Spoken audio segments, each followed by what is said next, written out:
Nanindigan ng National Task Force on West Philippine Sea sa posisyon nito kaugnay sa karapatan ng bansa sa West Philippine Sea.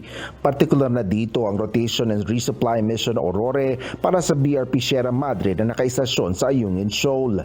Ayon kay Coast Guard Commodore J. Tariela, Deputy Spokesperson ng National Task Force on West Philippine Sea o NTSWPS, ang RORE ay ordinaryo at lehitimong aktibidad ng bansa sa naturang bahagi ng karagatan. Kaya hindi anya magpapahadlang ang tropa ng Pilipinas para sa misyong ito kahit may isang Pilipino na ang nasugatan sa mga panghaharang ng China.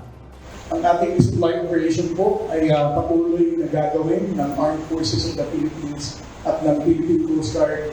Katuwang po ang mga ahensya ng National Task Force West Philippines.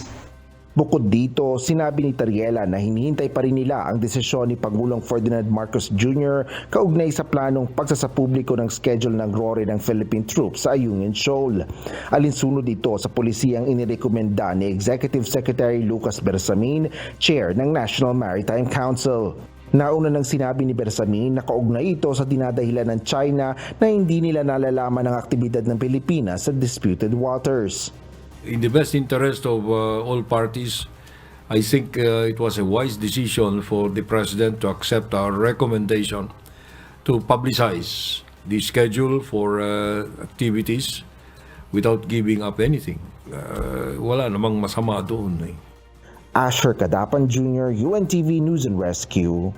Diyos ang aming sandigan, serbisyo publiko ang aming pinahalagahan.